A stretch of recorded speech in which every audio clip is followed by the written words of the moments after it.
maybe we can come in here and sneak a game. And if you get 1, 2 is not that far out of reach. Afreeca's a fellow struggler, so already you're emboldened as Jin. It's not a team that you just can't match up to. And then you see the team sheet, and you see Brook in mid, and you should say, this might be our chance. This is maybe the Alamo. Maybe this is the last chance for us to pick up a match victory. It doesn't get much easier for Jin as a team that has been out the whole season.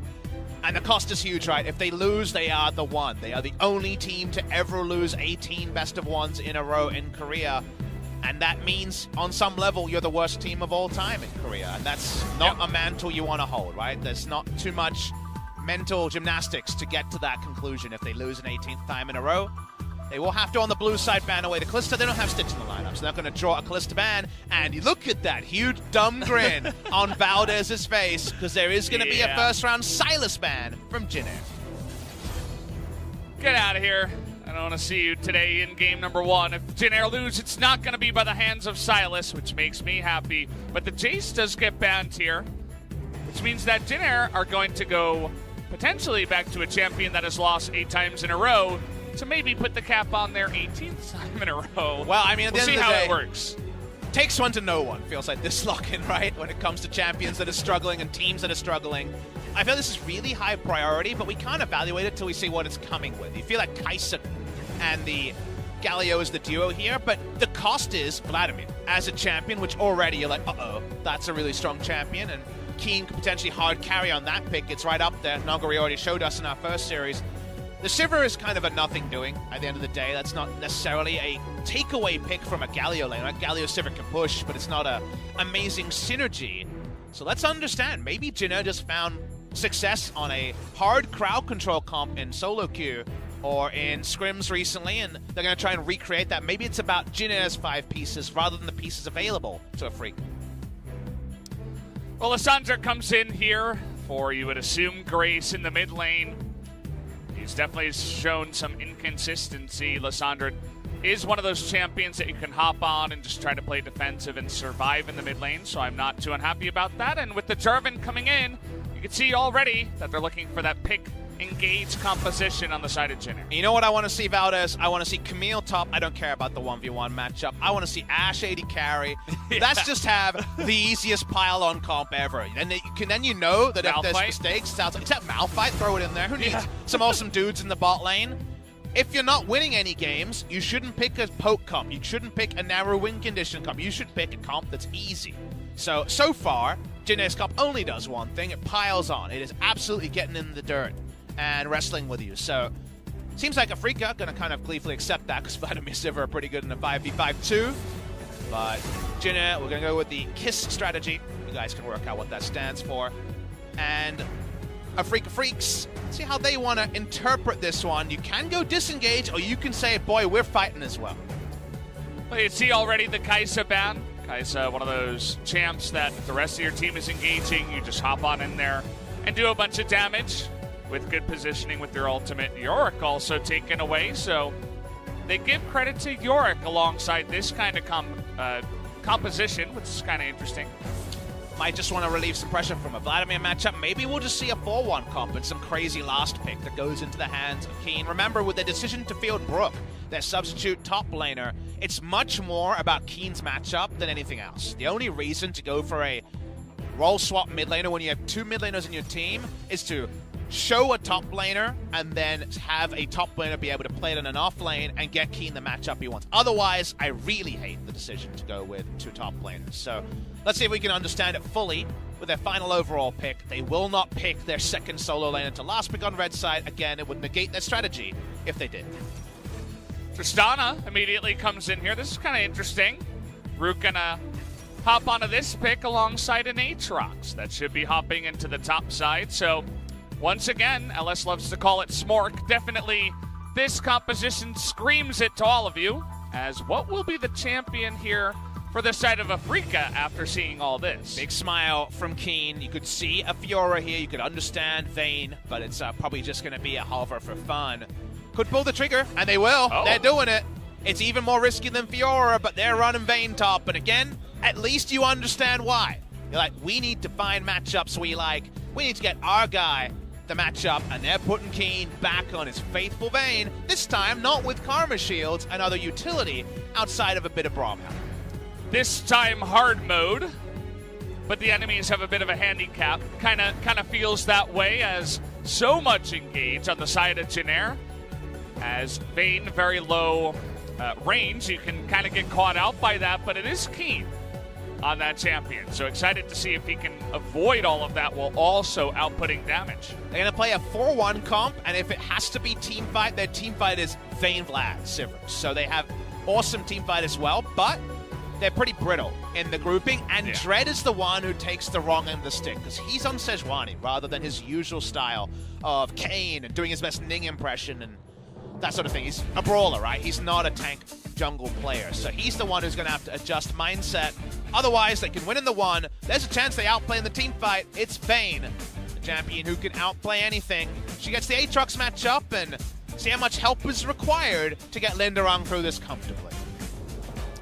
Really looking for Jin to show up tonight up against a weaker opponent and see if they can actually take a win and stop the 17 games in a row that they're currently on. And ask a simple question and get an answer. Who has the simpler to execute comp before level 18? You'd say Jin, right? It needs a lot of items that should be hard to come by on Vlad, Sivir, and Vayne to change things. So that Glad plane that we haven't seen in forever, the APB that hasn't been answered, the unrequited love for the big smile, maybe today's the day.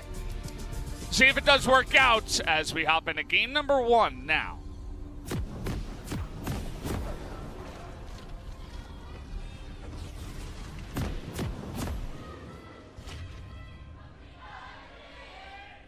Almost feel like we should have been cheering for Jin there. I know. It was sad, Valdez. That was kind of sad.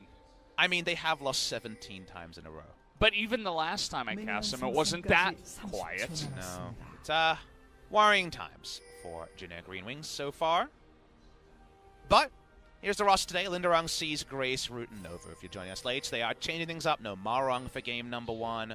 And they've got really awesome CC in all lanes. So the moment that Seas hits level 2, honestly, Seas' level 1 goal should be, I don't want them to know where I started on the Rift, because after that, from there on, he's kind of golden to find pretty good lanes to impact, and at worst, blow some flashes. If not, blow some health bars up and get some kills going for Jin Green Wings. First pick here for Root on the Tristana. This is just a Root graphic for Jin. I'm not gonna mention anything else, so you guys can see it yourself. But you can be glass half empty and be like, first time on the Rift, Tristana and losers. Is one way you could read that one and not be too far off. Hey, at least he hasn't lost on the pick, right? Keen is undefeated on Vayne. There and you he go. hard carried that game. So's Brook on Vlad, undefeated. Yeah. You're really... We're going for what we can find, guys. Yeah, I mean, Root's undefeated on Tristana. True. It's definitely big. Nova started W. That's kind of strange. Start on Gather. Usually just take Q and push with your AD carry. Probably not going to matter too much. Tristana pushing up here. As here's Seas. We mentioned from level 2. That is, in fact, the level. Talk about the W. Here it is. Comboing it onto Soul, who is going to flash away, but the heal comes through. And the electrocute alongside the E of Tristana means that first blood goes to the side of Jin. You remember when we sat here and said, isn't it weird he started with Taunt? Yeah. You would think that would hit the mind of Soul, but unfortunately, he walks up and gets Flag and Dragon died. So that's, you know what? The puzzle didn't end up being too puzzling, and yet, unfortunately, Jin get the kill there. If you're an Afreeca fan, a very avoidable death for Soul. You know, we mentioned it before. Maybe a better team look at this. Would have been able to say, hey, this is definitely possible. Why did he take W? Hey, guys, be careful. Place down a ward. But Afreeca didn't do that. And that means that they are going to pay the price early on, as Soul is going to be behind the 8 ball to start off. People are going to take W level 1 and solo queue and be very sad about Galio's lane presence. Remember Galio on a 8-match losing streak in the LCK, and yet it worked out. So that's sometimes all that matters. Jin don't care about analysis. That's just about getting something in the W column. Nicely executed by Nova. There wasn't too much time for Soul to sidestep there, but again, it's the timing at which this happens that should be obvious. Here's the Jin reaction. To their credit, it's just the golf claps. No one is falling over. Yeah. Man, Tana's pretty happy, though. Bless his heart. You gotta... Coach Han is like, I've seen this before. Yeah, I know. So many games with Balrog coming out. gotta feel bad for him. You know, Malaran coming in and gets first blood, and then eventually nothing happens. But you can see the top lane is going well for the side of Afreeca, as Vayne is pretty good against the Aatrox early on in the game. Kind of at all points, unless Aatrox can get his first Q to hit the enemy champion. It's very, very hard to get the chains to arm. Of course, Tumble is going to be a very big answer to you. There's not really any light at the end of the tunnel in the 1, but everybody else initiates, and he can initiate too, or at least join in and pile on, and that's going to be the more useful thing. It's one of those things where, you know, Afreeca could still win this game. We could be looking back at a 1 game by Afreeca just because Jin doesn't know how to close games because they've only won 1 game all season, and then Vladimir, Sivir, and Vayne show up at a fight or show up at a bar and there is no counter. So there is still light at the end of the tunnel, but let's celebrate every good Jin moment, even when it comes to moments. They have been few and far between, and see Grace on the first on the roam as well. They're trying to make something happen. They at least look like they're up for the game today, and we haven't been able to say that about all the best-of series they've played this season. Yeah. One thing I've been noticing about Aatrox, by the way, he does miss that cannon, as it's just too much pressure from the Vayne, but he used to have so much more threat with the extra E in his combination and what he could do in the lane before the change, but nowadays you see so many Aatrox in hard lanes just use the first Q and then just waste the other 2 in thin air, just trying to get back to the long-range Q so that they can actually farm. It's definitely a far cry away from what Aatrox used to be.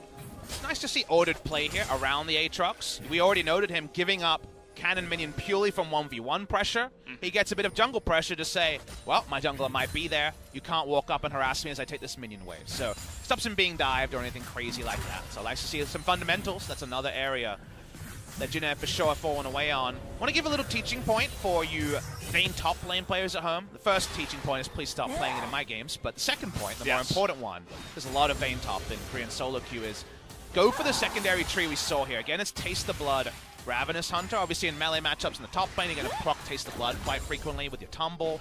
But the Ravenous Hunter is actually really relevant on Vayne. And this is something that applies to Conqueror. This is something that applies to a lot of on-hit effects. You do get the Ravenous Hunter healing from the ability you max first, which of course now is the Silver Bolts. The true damage does have Ravenous Hunter interaction. So because of that, you are getting sustained for the 1v1 that helps you with your laning phase. You definitely want to go into domination second when you play the Vayne. Yeah, definitely is true. As Infernal Drake here on the side of Jin, and it doesn't look like Afreeca are even going to just even get near it. As Jin, once again, big win to them, going to take a very impressive first Drake. As you know, when a team loses 17 times in a row, sometimes the little things you really got to praise them for. After that early game pressure in the bottom side, they roll that into an Infernal, and the next Drake will be Infernal as well. So we'll see how that one goes, as in goes Grace. They're trying to get the ult down, and they will, perfectly timed as well. And nicely done by Grace and Seas to pick up that kill. Even better than your first appears, because you remember this is Cleanse Vlad, the least interactive Vlad summoner ever, and he still dies because they layer their CC so well. So really nicely done by Jin. There's a dumb, goofy joke about no one beats Jin Green Wings 18 times in a row, and you know what? They're happy to have anything positive, any funny memes where they're not falling behind us. Here we go! As the support has Cleanse, but Soul doesn't have Cleanse, as Root gets in there. And Root and Nova make it happen. What's going on, guys? Jin off to a fantastic start, better than any other game that I can remember this split. Jin Green Wings finding new life. Look at this, in the 2v2 even, they make it work. Let's go back to this play. Brook goes for a very lazy back timing. Sejuani has gone over the wall, he's not coming back.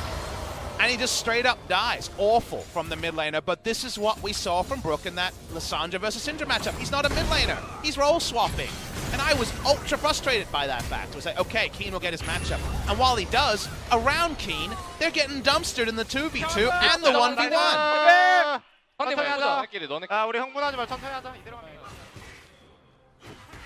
Stay calm, stay calm. Don't get too excited. So, a lot of fast talk in there at the end that I miss, but G-Sun, thank you for tuning us in. That's really important to understand their mindset. after these couple of kills that they pick up early, because Jin Air, this is very uncommon for them to be in this kind of position. But now you can see that they're on the right kind of mindset of, hey guys, let's not get too out of hand. We're ahead, but we haven't won yet. And I don't remember them being ahead in 2 lanes at once. They've had some good Mauron camps in a lane. They've got one person ahead, but they're getting 2v2 kills while they're killing in the mid lane. That's something new from the side of Jin Air. So this is shaping up to be a must-watch match. A year ago, one of the most famous matches of all time was that Jin Air match, right? Jin Air against SKT, the 94 minutes of the dream. That was an I was here moment for the chat. You might be here for Jin Air stopping the extension of right now the equal longest losing streak of all time. Already mentioned it a couple of times. Look, for CJ Enter's summer was 17 losses in a row. And they've got that easy to execute comp. That's why there should be confidence. They're winning in multiple lanes, and their comp hits their items earlier because they've got the gold in the early game. And then there's a lot of reliable buttons to press to force things. So short of some crazy things falling apart, Jin Air Green Wings are definitely the favorites so far for me in game number 1. Yeah, it's crazy to say. Doesn't happen very often. And there's definitely, there's a bunch of you out there in the chat that you were like, oh, it's super late. I should probably go to bed. What if you missed this? It's a Jin Air series, right? I can just go to sleep. They're just going to lose 0-2, right? Well, you might be wrong, as a bunch of you stayed around and said, wait, maybe this is the time. Maybe this is the chance for Jin Air to finally win and stop the streak. And you know what? We're confident. There's definitely a way Jin Air loses this game. Oh, yeah. I mean, that part is clear. But don't you want to know if it was an epic throw or if Jin Air actually finally won a game? How will Afreeca bounce back? Is Yukal ready to go on the back? We're not actually 100% clear. I didn't see him today, but I would imagine he's here. So you got to wonder. The comms we heard already from Jin Air, right? Lots of steadying of, well, we've done this before. We've had some good moments. Don't get too overconfident. How are the comms on the side of Afreeca, and who's leading them? Yeah. Because now they have even less experience than before. Soul, I guess, is by far the most experienced player on their roster. Remember, Jelly's not playing. So they have 17-year-old Sennen. They have Brooke, who's played now, what, 4 or 5 professional games, 1 on Hanwha Live. Dread and Keen is up there as the second most experienced, so there's just no guarantees on either side. I feel like anything could happen here. We could pierce through the rift and go through some amazing color transformations like in that LPL series game 2 yesterday when the colors bugged out. Anything could happen in game number 1. Well, something that has happened is a Tristana with Berserker Greaves and an Infinity Edge at 10:50. That was the timing. Already has 1 Infernal Drake. Could pick up a second here for the side of Jin Air. It's coming up in 10 seconds. It kind of feels like, though, watching the mini-map that Jin Air don't want to give up a Rift Herald and maybe even try to take the Infernal at the same time. Let's see if Afreeca can try to stop that. A 2-for-1 for Jin Air? I thought they ran out of coupons this season, Valdez, but they look to be going for that, and you're right. Nova just walks up, says, hey, I'm Galio, and they can't walk past him. Root in the 1v2 is Root got his summoners up, and he is Tristana. And I can hear Dongjun, our Korean analyst, just dumbfounded. So that might have been Cloud Temple, just dumbfounded by just how solid a play this is from the side of Jin Air. Afreeca don't have a smash and grab comp. They have greedy scaling in bot, greedy scaling in top, greedy scaling in mid. And it's just being easily overrun. All they have to show for it is Keen getting a nice CS lead. Was it worth it? You know, it feels like almost we're getting some of those feels out there, but what was the cost of getting Keen Vayne top? And will we know the answer to that till after the game is over? It's definitely a big question. I'm sure that the side of Afreeca is feeling pretty disappointed after seeing all the other teams just dumpster Jin Air, and then your team comes in, and it's like, well, this isn't exactly what we wanted. I wonder how Keen feels as well. He is the epitome of a super strong player on a team that's struggling everybody else all around him.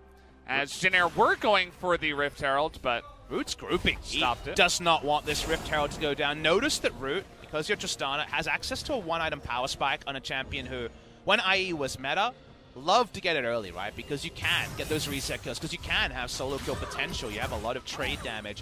When IE wasn't a viable rush, you had to go kind of weird builds. To me, there was no more depressing time for Tristana mains when you went Blade, Rage Blade as Tristana. yeah, with how she works as a champ.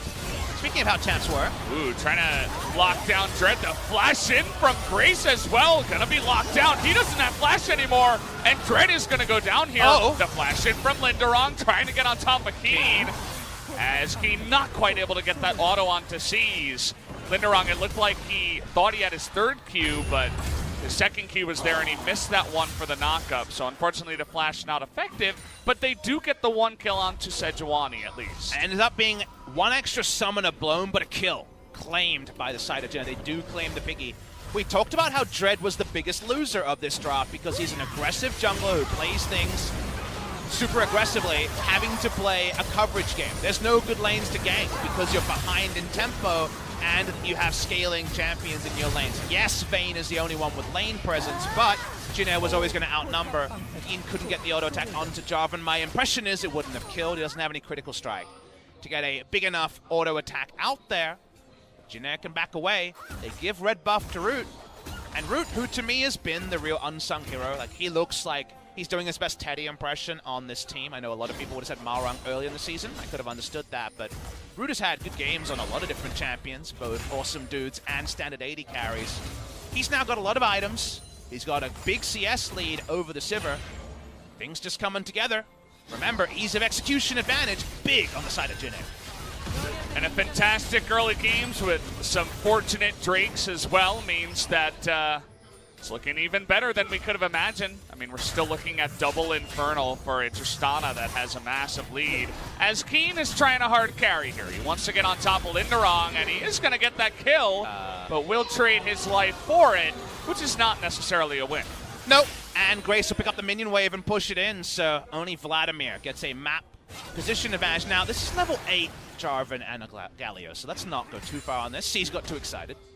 You almost said Glad Plane as you were saying Galio. You're getting ahead of yourself. I was actually going to say Gladio. Gladio? So it's because your mind was thinking about Glad Plane. I mean, how could you not have your mind on the Glad Plane? Everything has gone better for Jin than maybe any of their games. I can't even remember the Gen G Game 2 they won, what it looked like at 15 minutes. So yeah, we'll just assume that this is right up there with that game. Things are falling into place. The enemy has a lot of carries, and they do have backline access with Vladimir unable to be kited, especially with a Sivir ult, but they really are really far behind. It's hard to have the right adjectives here. I don't want to just use words for the sake of it. And watch the replay here. Keen takes turret aggro the first time, takes turret aggro the second time. He doesn't have vision bot side, and the teleport, of course, means he can't go that way. So he ends up kiting top side, and, well, in the best case scenario, he gets one turret shot less and lives. In this case, he dies. So nicely done, all right. And how about a bit more gold? 2,100 gold lead for Tristana. That's what, 500 gold lead less than a Zeal item. I mean, I've had games where, you know, be it really far behind, but it lasts like 28 minutes, right? And I end the game with about 8,000 gold. He almost has 8,000 gold. We're at 16 minutes into the game as he's taken down almost all the plates in the bottom side, gets the first blood turret as well as 2 kills. He's popping off in a big way, so Root, he's been trying to carry his team for a long time. I saw some stat before where he's actually pretty high up in terms of 80 carry damage percentage and stuff like that, but maybe this is finally his chance to show off his stuff, as Tristana Galio actually looks pretty decent when you get an early game. And the LCK gods are saying, yes, we would like Jin to win. Look at this, double Infernal into Mountain. The Drakes are high value as well, so everything is coming together, and only the dreaded S word of scaling can really count on the side of Afreeca, and it's the sort of S word that can be dismissed most of the time, because just how do you get all 3 members of Afreeca to 3 items? Dread's going to skip out, but he's got no escape plan. Yeah, he's got Grace on the other side here, and that's just going to be Dread once again. Caught out on the Sejuani, and with no jungler, that means another free Drake to the side of Jin, who are actually beginning to dominate here in this game up against Afreeca. These are the scenarios where scaling doesn't matter. When you've been greedy in the amount of champions that need to scale, and when the enemy has a scaling champion who's ahead in the Tristana. I mean, so unlikely that there's going to be less than an item and a half lead for Tristana, and thus the scaling could be irrelevant. So everything's stacking up. The Mountain's taken down. It's not quite an Infernal, but no 4th spawn Oceans in this game. 18 minutes in, the Ambition signature is in the pit of very high value Drakes. As Dread he's the one who looks like a fish out of water. Even more so maybe than Brook in the mid lane, because he keeps jungling like his lanes are winning. And if you just tell me you're jungling against Jin Air, you assume that. But it's not the case in this game. His lanes are behind, and he's trying to walk around and just being feasted on. It feels like it's open season on piggies. As Root's dead. Well, that's, you know, more of what we were expecting, but we're going to have to see how that fight actually started. And it could mean some big things here, actually, because Afreeca could pick up this Rift Herald and try to roll that into a turret and try to get that scaling underway. Now, 2 ults, 3 ults used here, but I don't think Jin Air, with Root being the one who went down. Anyone else down, maybe you try it. This is probably too bold. Rift Herald won't be able to get a huge gold injection with the plates being down for multiple minutes now. But yes, it is killing objectives, so that's kind of the first good moment for Afreeca. 19 minutes into the game, they were able to get a 1-2 punch onto their enemy. We need to see the replay to understand why Root was chilling in the mid lane, and we're going to get it.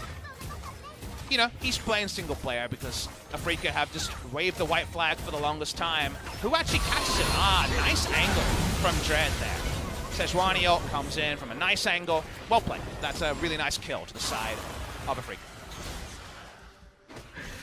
Yeah, Dread finally making that Sejuani pick work for his team, as means Root wasn't even that far up the lane, and he is Tristana, so you can understand how he gets caught out there. Dread doesn't have his ult back, so this isn't going to work, but perhaps looking for a lane that he can use the Rift Herald in. Vayne's looking for more items. Even in that game, the top lane Vayne won. It took a while for the 2 items to come in, and CS-wise, he is farming himself up the Rage Blade. And remember that Jin Air, at their core, is a pile-on teamfighting comp.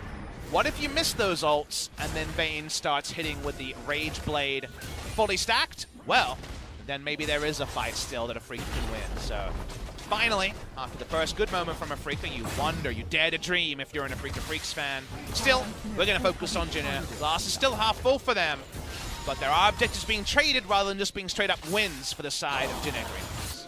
You can see what they do. They send the Rift Herald down into the lane that Keen is split pushing, so he can have even more pressure down there. Picks that one up, knows that Aatrox can't necessarily challenge him. As Grace trying to do his own kind of split pushing in the top side, but Brook does make his way up.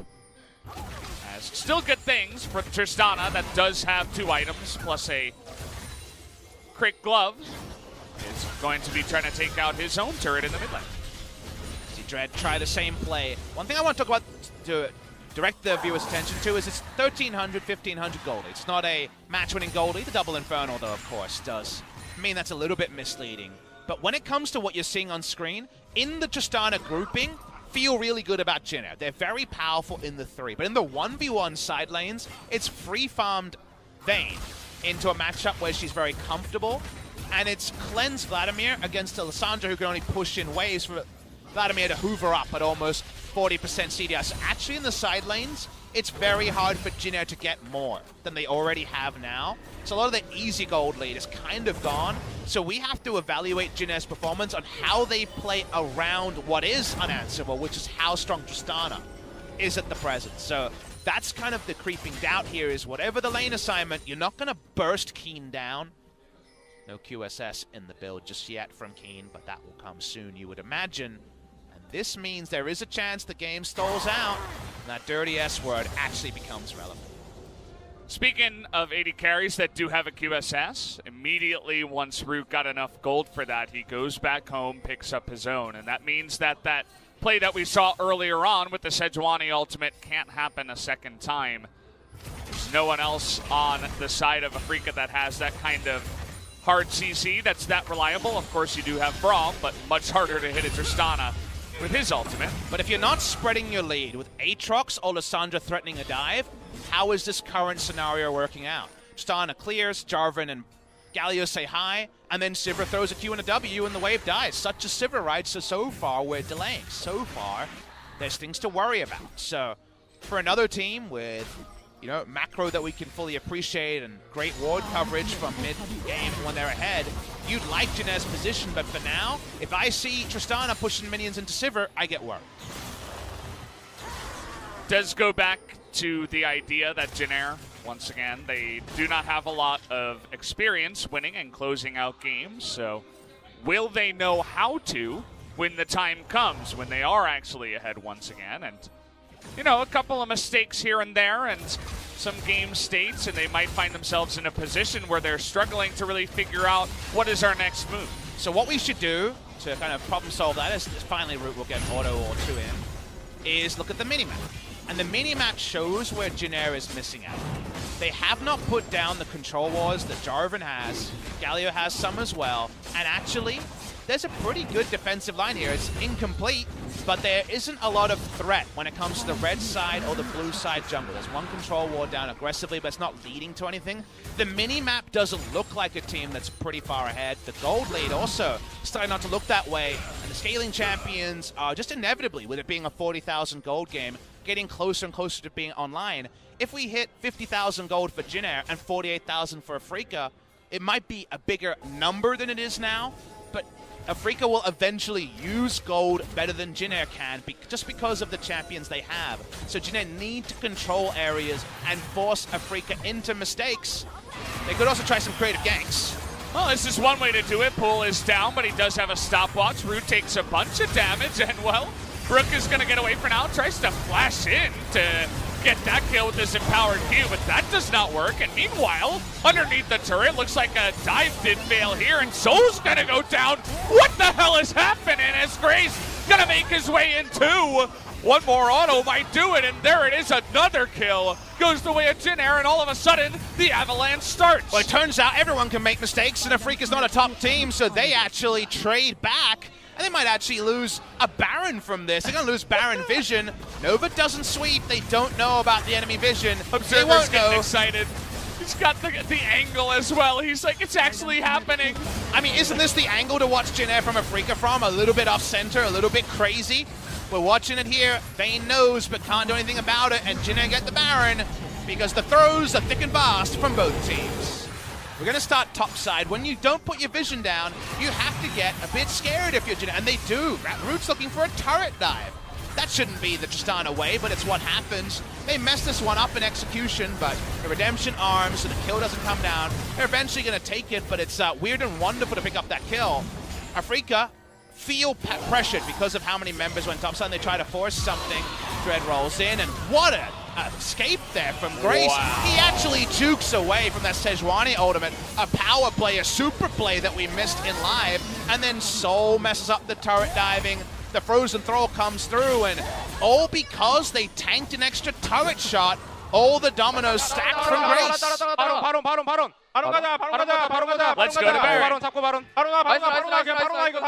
Nice Kill him and go Baron. That's what's Jin Air's reaction here. Are they feeling it? Coach has actually got a tiny little smirk on his face, finally. Coach It's been a while. Han is the most unmovable man.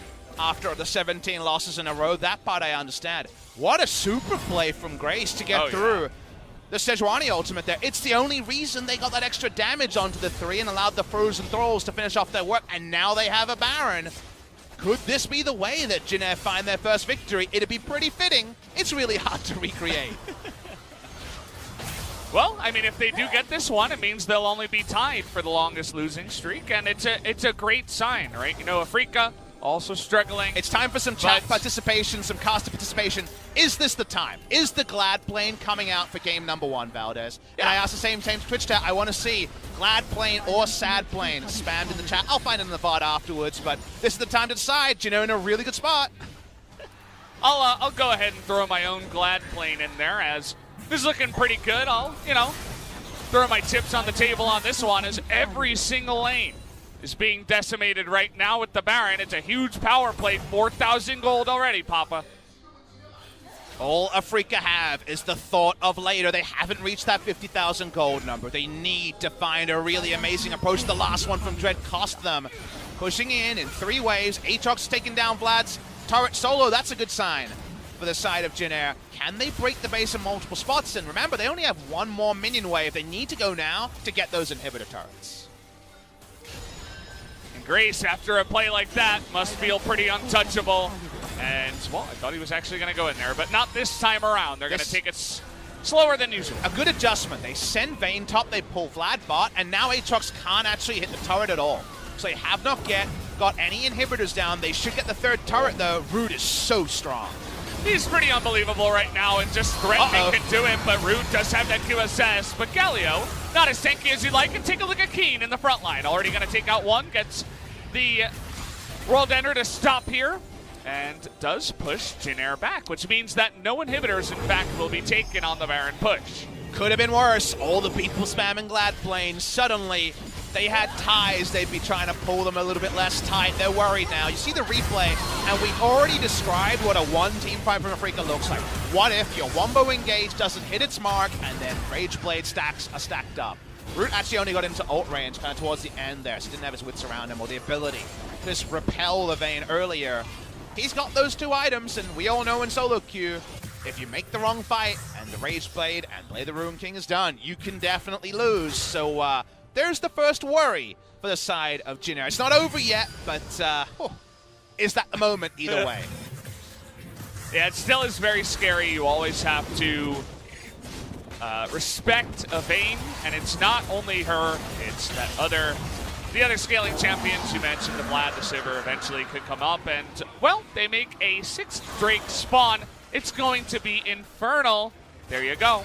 The one time when LS would have been like, why don't we delay this to 30 minutes so we get a 35? It is the Infernal, the very unlikely Infernal, yeah. Statistically improbable. There was only one possible future, whereas Infernal, where there were 2 of Mountain Drake and 1 of the Cloud Drake when it came to the final spawn. So they get the high roll, Jin Air. They need every little bit of help they can get to Jin Air Green Wings, and they deserve it. They've lost 17 times in a row, but if they get 2 members down, maybe they can just end this game without a full ace. Going to be grouping up as 5 now, and Keen has to be careful. That range on the side of Tristan is going to be huge, and they're going in, trying to dunk him, but Zenon with the big time. Let's stop.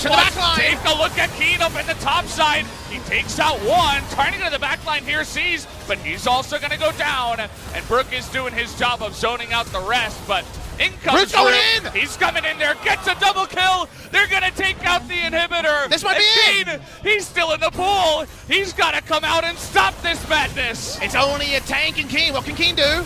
Root gets pretty low, but the ultimate gets Keen out of range here. Dread going to flash away, but it's not going to be enough. And it looks like Keen, who is alone, is not going to be able to do it. And Jin Air finally is going to win and stop the 17 games. Will not lose an 18th time in a row. These are feelings these players have felt so rarely. The respawns are coming in, but I don't think it's going to be another. I think Jin Air's done it. Wow, Braum not able to do it. We get the rotation as finally we have Jin Air win another game here. Their 2nd of the Spring Split 2019 will go the way of Jin Air. How often does game 1 of a best of 1 feel like a weight has been lifted off your shoulders? It's still a series. They're not done, Valdez, but they've been able to stop extending that losing streak to 18. They will not lose an entire LCS or LEC split in a row. Some of these players have only ever won a single best of 1 in the LCK, and Root wins his 2nd. He doubles his lead. The Korean casters are hype. We are as well. There's still a best of 3 to play out, but an important milestone has been reached. No one beats Jin Air Green Wings 18 times in a row. They were right on the edge. That's what it took for them to finally stand up to their opponents. Everyone did their help. We were caster cursing. The RNG Drakes were the highest roll ever. Everyone was there in the Jin Air corner. And the Afreeca fans are probably a bit annoyed about the starting lineup, so they're probably going to get over this loss, but that doesn't mean the series is over. There's a lot of subs that could be made on the side of Afreeca, and there's a lot of series to be played. But that's a game win.